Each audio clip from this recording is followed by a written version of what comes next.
Hi guys, welcome to my channel. On today's tutorial, I'm going to show you how to get a simple smoky eye. I'm only going to use two brushes to blend and create this look, and the first one is going to be the Sigma Blending E25 brush, and the shadow is going to be this one from the Morphe 35O palette. And this is going to be our first color. You can use something similar, any medium tone neutral brown will do the trick. Now I'm going to blend this shadow on the outer edge of my eyes. Notice how I'm only placing the brush on the outer corner, not above my crease area. And just going with my brush back and forth, back and forth. Also, I'm leaving the inner corner blank, pretty much nude.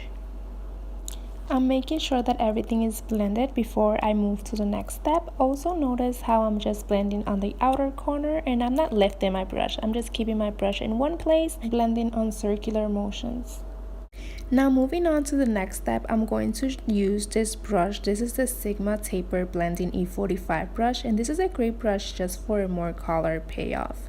I'm taking this brown shadow from the same Morphe palette, but before we start applying any darker shadow, a technique that I like to use, I'm going to take this Morphe E45 brush, and with the RCMA translucent powder or any type of translucent powder will do. Now I'm going to take the brush and just press it into my product, and I'm going then to tap off the axis and just tap it again on my outer corner. Just notice how I'm just not swiping the product into my outer corners, just giving that stamped motion. Now that I have my translucent powder, I'm going to place a darker eyeshadow on the lash line, and I'm working my way up. And when there is barely any product left on the brush, that's when I'm gonna flick the brush to create this small eyeshadow wing.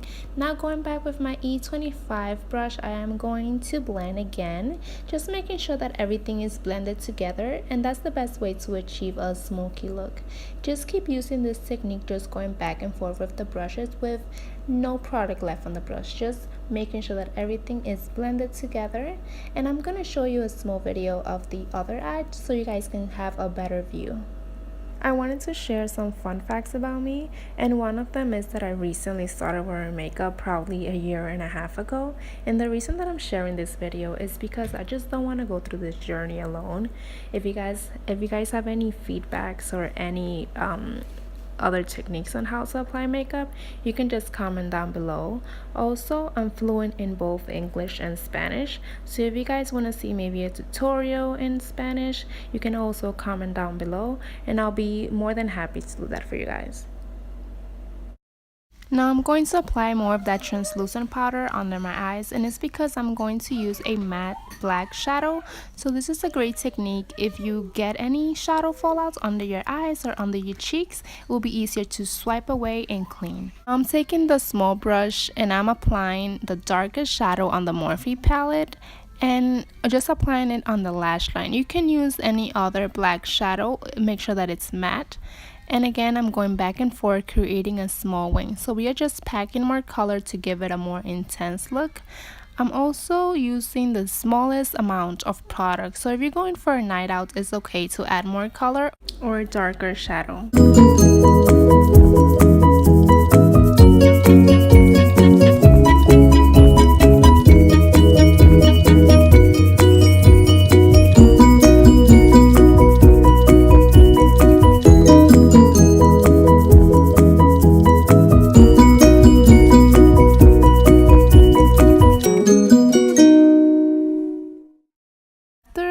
I'm satisfied with how much color or how intense my eye is coming out. I'm just going to use the fluffy brush again and just fade and blend the colors together.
just blending some more with the same fluffy brush that I started with. Sorry that it's so repetitive, but I'm just using the same technique, going back and forth with the same brush, just packing color with the smaller brush and just fading it with this brush. Now I'm going to take this Morphe E3 brush and I'm just going to wipe the product or the translucent powder. Just wipe it away from my eye and just making sure that it's off and everything looks sharp and clean. Now I'm going to connect that small wing that we created to my lower lash line. I'm taking this Sigma Short Shatter E20 brush and using the same first shadow that we started with on the outer corner, I'm just placing on the edge of my lower lash line. When there is barely any product left on the brush, that's when we're just going to go back and forth to the inner corner and gently just smudging the product just on that corner. I did my wing eyeliner off camera, and a way of keeping that lower lash line intense is just by doing your eyeliner first and smudging it with a black eyeshadow. Thank you guys so much for watching. I really appreciate it.